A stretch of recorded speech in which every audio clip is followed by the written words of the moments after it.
Market में calculation speed बढ़ाने के लिए बहुत से तरीके उपलब्ध हैं, जिनमें से एक है इंस्पेक्टर चालीसा की किताब, जो कि अमेजोन पे 185 रुपए का मिल जाएगा। 543 पेजेस हैं। तो अगर आपको पैसा लगाने में कोई दिक्कत नहीं, 30 दिन में आपको फायदा दिख जाता है, तो आप वेल एंड गुड लगाओ।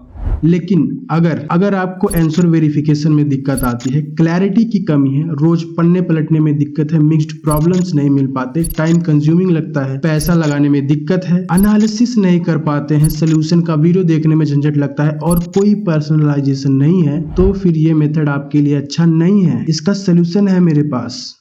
कुछ लोग पेड कोर्सेज लेते हैं टेलीग्राम पे, जिसमें 30 एग्जाम ओरिएंटेड क्वेश्चंस आते हैं। अगर आपको इसे कंसिस्टेंटली फॉलो करने में कोई दिक्कत नहीं है, देन फॉलो इट। लेकिन अगर आपको डिफिकल्टी मैच नहीं हो पाती, स्टेप बाय स्टेप सोल्यूशन नहीं मिल पाता, बैकलॉग की दिक्कत आ जाती है, अनटच्ड चैप्टर को भी सॉल्व करना पड़ता है, 30 क्वेश्चंस इनफ नहीं है, डाउट क्लियर नहीं हो पाते हैं, वैरायटी चाहिए, तो फिर ये आपके लिए नहीं है बॉस। कुछ लोग तो यहाँ भी नहीं रुक रहे हैं। कुछ लोग वेबसाइट्स पे जाके पीडीएफ का डेली सब्सक्रिप्शन लेते हैं, जिसमें उनको पीडीएफ मिलता है, क्वेश्चंस कॉपी पे नोट करना पड़ता है, बक्सा बनाना पड़ता है, उसके बाद उसमें क्वेश्चन सॉल्व करना पड़ता है। और अगर ये आपके लिए काम कर रहा है, देन वेल एंड गुड, आप करो। लेकिन अगर आपको ये लंबा प्रोसेस लगता है, गलतियां भूल जाते हो, आंसर वेरिफिकेशन नहीं हो पाता, स्ट्रॉन्ग एंड वीक एरिया का पता नहीं चल पा रहा है, मिक्स्ड एंड पर्सनलाइज्ड क्वेश्चन चाहिए, पैसा लगाने में दिक्कत है, एनालिसिस नहीं कर पाते हो, तो फिर ये मेथड भी आपके लिए नहीं है। मेरे पास इसका भी सोल्यूशन है, वो भी बिल्कुल फ्री। कुछ लोगों ने फ्री मेथड्स इजाद किए हैं, जैसे कि ये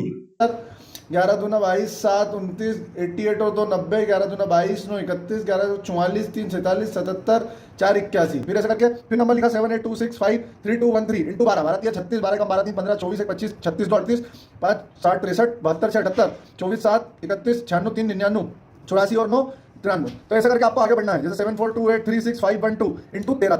ये एक फ्री एंड फ्लेक्सिबल तरीका है, पर्सनलाइज्ड भी है। उससे क्वेश्चन बनाना है, फिर उसे सॉल्व करना है, फिर उसे वेरीफाई करना है। पर अगर आपको वैरायटी चाहिए, रोज इतनी एनर्जी नहीं बन पाती है, आंसर वेरिफिकेशन में काफी दिक्कत आती है, मिक्स्ड प्रॉब्लम का सेट नहीं क्रिएट कर पाते हो, अनसर्टेनिटी होती है, खिचड़ी बन जाता है सब, अनरियलिस्टिक क्वेश्चंस कभी कभी बना देते हो, लॉजिकल क्वेश्चंस नहीं बन पाते हैं, टाइम टेकिंग लगता है, एनालिसिस नहीं कर पाते हो, ग्रो नहीं कर पा रहे हो, तो भी ये मेथड आपके लिए नहीं है।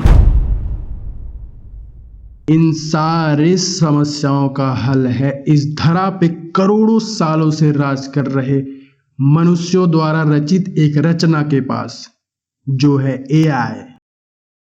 तो मैं आज आपको बताऊंगा कि आप एआई की मदद से कैसे इन समस्याओं से निजात पा सकते हैं। कौन सी वो 3 एआईज हैं जिनकी मदद हर एक्सपीरियंट को लेनी चाहिए, चाहे वो एसएससी का कोई भी एग्जाम देने जा रहा हो। तो वो तीनों एआईज हैं Gemini, deep seek, chat GPT के बारे में देखो बच्चा बच्चा जानता है। अगर आप ऐसे एस्पिरेंट हैं जो चैट जीपीटी के बारे में नहीं जानते हैं, तो यकीन मानो बॉस, आप टेक की दुनिया में बहुत ही पीछे हो। डीप सीक एक चाइनीज एआई है, पर डरने की कोई बात नहीं है। डीप सीक एक ओपन सोर्स सॉफ्टवेयर है, आपको अनलिमिटेड चैट करने को मिलेगा, वो भी बिल्कुल फ्री।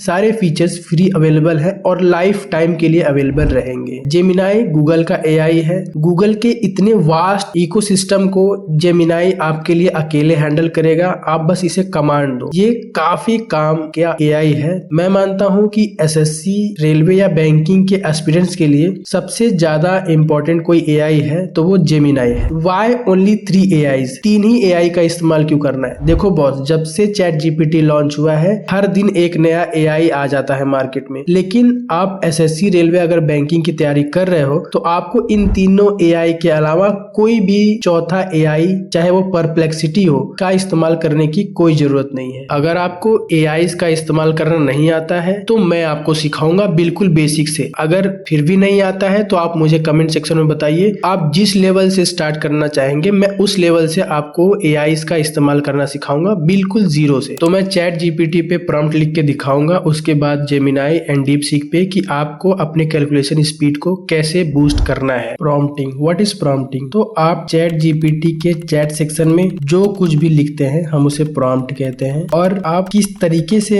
इस चैट सेक्शन में चैट जीपीटी से बात करने के लिए प्रॉम्प्ट लिखते हैं हम उसे प्रॉम्प्टिंग कहते हैं। आपने यूट्यूब के बहुत सारे एड्स देखे होंगे जिसमें लोग प्रॉम्प्ट इंजीनियरिंग की बात करते हैं। तो आपको किसी प्राइवेट कंपनी में जॉब करने जानी है नहीं। अगर आपको एसएससी लेवल की प्रॉम्प्ट इंजीनियरिंग सीखनी है तो मैं आपको वो करा दूंगा। अगर आप चाहें तो आप कमेंट सेक्शन में बताइएगा, मैं प्रॉम्प्टिंग पे एक नया वीडियो बनाऊंगा बिल्कुल बेसिक से। तो मैं यहाँ पे प्रॉम्प्ट आपको लिख के दिखाऊंगा, आपको डिस्क्रिप्शन से कॉपी पेस्ट करना है। मैंने अपने प्रॉम्प्ट को 6 स्टेप्स में डिवाइड किया है। तो स्टेप 1 रोल, मैं लिखूंगा you are my SSC maths practice partner and calculation coach.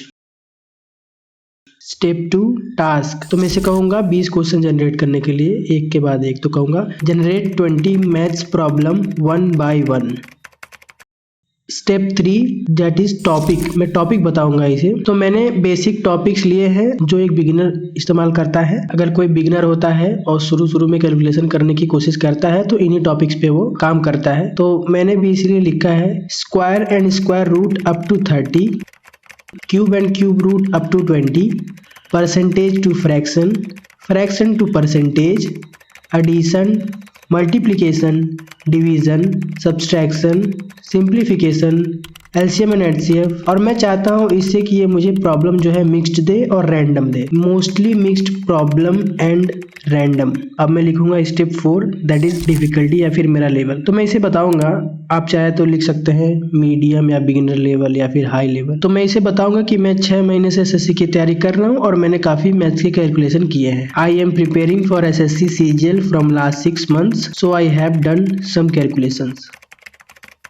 Step 5 में मैं अपने हिसाब से रखा हूँ। तो मेरा सिंपल सा प्लान था कि मैं इससे 20 क्वेश्चन मांगूंगा एक के बाद एक। जब ये पहला क्वेश्चन देगा तो मैं आंसर दूंगा, फिर ये मेरा आंसर चेक करे। अगर मेरा आंसर गलत हो तो मुझे वो डायरेक्टली आंसर दिखाए और अगले क्वेश्चन पे चला जाए। और अगर मेरा वही क्वेश्चन सही हो, यानी मेरा आंसर अगर वही सही हो, तो ये फिर डायरेक्ट अगले क्वेश्चन पे, सेकंड क्वेश्चन पे चला जाए। ऐसे ऐसे करके मुझे 20 क्वेश्चन दे। और मैं ये भी चाहता था कि मुझे बोरिंग ना महसूस हो, क्योंकि मैं सुबह सुबह प्रैक्टिस करने वाला हूँ। इसलिए मुझे थोड़ा सा इमोजी वगैरह का इस्तेमाल करके क्वेश्चन दे। मैं चाहता हूं कि ये पहले से क्वेश्चन डिसाइड कर ले कि क्या पूछना है, ताकि बीच में ये सोचने ना लगे। आप अपने अकॉर्डिंग चाहे तो स्टेप वाइज सोल्यूशन मांग सकते हैं, आप चाहे क्वेश्चन के साथ साथ 4 ऑप्शंस भी मांग सकते हैं। तो 5 स्टेप हो चुके हैं। अब last and very most important, जो कि हमें चाहिए एक रिपोर्ट। तो मैं चाहता हूं कि ये मुझे उन 20 क्वेश्चंस का रिपोर्ट दे, जिससे मैं समझ पाऊं कि मेरा एवरेज स्पीड कितना है, रिस्पॉन्स टाइम कितना है, एक्यूरेसी कितनी है, मेरी कमजोर टॉपिक्स क्या है, स्ट्रॉन्ग टॉपिक्स क्या है। और मुझे मेरे क्वेश्चन आंसर के बिहाफ पे कुछ एडवाइस भी दे, ताकि मैं इंप्रूव कर सकूं।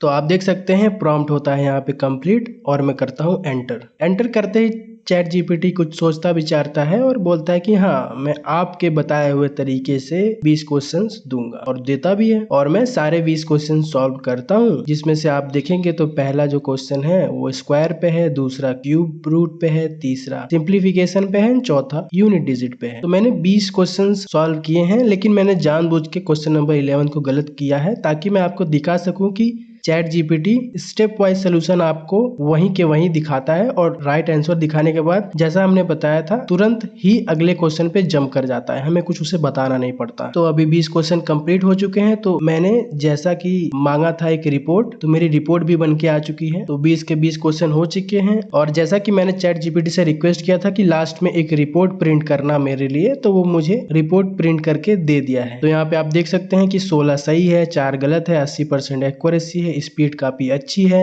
और ये रहे कुछ मेरे स्ट्रॉन्ग टॉपिक्स, कुछ वीक टॉपिक्स, और कुछ एडवाइस जो मुझे इंप्रूव करने में मदद करेगा। और अब मैं अपने भविष्य में कैलकुलेशन प्रैक्टिस करने के लिए इस चैट को रीनेम कर दूंगा डेली कैलकुलेशन प्रैक्टिस के नाम से। और अगले दिन जब मैं 4 साढ़े 4 बजे प्रैक्टिस करने चैट जीपीटी पे आऊंगा, तो मुझे फिर से प्रॉम्प्ट डालने की या पेस्ट करने की जरूरत नहीं है। मैं सीधा अपने सेव किए हुए पुराने चैट पे जाऊंगा और वहां से मैं एंटर करूंगा, और मेरा फिर से चैट ओपन हो जाएगा, और लिखूंगा स्टार्ट टुडेज प्रैक्टिस और एंटर करूंगा, तो मेरे 20 के 20 क्वेश्चन आने शुरू हो जाएंगे। तो क्वेश्चन नंबर 1, 2 करके सारे क्वेश्चंस आएंगे, आपको 20 क्वेश्चन फिर से सॉल्व करने होंगे। इस चैट में बहुत कुछ कर सकते हैं, जैसे मुझे 2 डिजिट मल्टीप्लिकेशन में काफी टाइम लग रहा है, मुझे समझ नहीं आ रहा है कि कैसे करूं। तो मैं यहाँ पे डायरेक्ट लिखूंगा give me trick to multiply 2 digit numbers. और एंटर कर दूंगा तो मेरे सामने देखो 3 मेथड्स ओपन होके आ गए हैं, जिसमें पहला तरीका स्प्लिट एंड ऐड मेथड है जो कि मुझे उतना अच्छा नहीं लगा, लेकिन दूसरा मेथड जो कि बेस मेथड है वो काफी यूजफुल रहा।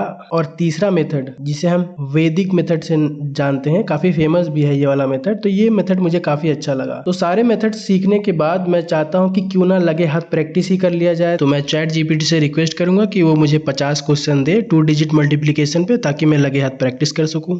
तो चैट जीपीटी में यही समस्या आती है कि उसमें लिमिटेड चैट कर सकते हैं आप। हो सकता है कुछ क्वेश्चन करने के बाद आपका चैट सेक्शन काम ना करे, तो इसके लिए ही मैंने कहा था कि आप डीप सीक का इस्तेमाल करा करें। तो आप अपने फोन में डीप सीक इंस्टॉल कर लें, उसके बाद सेम टू सेम प्रॉम्प्ट आप वहां पे पेस्ट कर देंगे। और आप डीप सीक पे चाहे 50 प्रैक्टिस करें, 100 प्रैक्टिस करें, 1 लाख प्रैक्टिस करें, उस पर कोई भी लिमिट नहीं है, आप कितना भी कर सकते हैं। जैसा कि मैंने भी 20 क्वेश्चन का प्रैक्टिस किया और यहाँ पे मेरे 20 सवाल पूरे होते हैं, मेरा रिपोर्ट भी बन के आ जाता है। तो आप same to same prompt Gemini पे भी पेस्ट करके सेम टू सेम तरीके से प्रैक्टिस कर सकते हैं। कोई भी ट्रिक मांग सकते हैं, कुछ भी कर सकते हैं, कोई रुकावट नहीं है उसमें। और देखिए, इस पे बताने के लिए मेरे पास बहुत कुछ है, पर मैं वीडियो लंबा करके आपका वक्त जाया नहीं करना चाहता। तो किसी और दिन किसी और टॉपिक पे बात कर लेंगे, या फिर आप कमेंट सेक्शन में मुझसे पूछेंगे तो मैं जरूर उसमें जवाब दे दूंगा। वीडियो खत्म करने से पहले कुछ महत्वपूर्ण जानकारी जो मैं आपको देना चाहता था वो ये है कि मैं आपको 3 प्रॉम्प्ट दे के जाऊंगा डिस्क्रिप्शन बॉक्स में। पहला बिगिनर लेवल का होगा, दूसरा इंटरमीडिएट लेवल का होगा, और तीसरा एडवांस लेवल का प्रॉम्प्ट होगा। तो आप अपने अकॉर्डिंग किसी भी प्रॉम्प्ट को सिलेक्ट करिएगा, उसे पेस्ट करके अपनी प्रैक्टिस जारी रखिएगा। आप चाहे तो एक्स्ट्रा टॉपिक ऐड कर सकते हैं, कुछ टॉपिक्स रिमूव कर सकते हैं, क्वेश्चन की लिमिट बढ़ा या घटा सकते हैं, आप अपने अकॉर्डिंग लेवल भी बढ़ा या घटा सकते हैं। और अगर आपको ऑप्शन चाहिए तो आप वो भी डाल देंगे, तो आपको ऑप्शन भी देना स्टार्ट कर देगा। और अब तक अगर आपने मुझे बर्दाश्त किया है तो इसके लिए तहे दिल से धन्यवाद। Have a good day.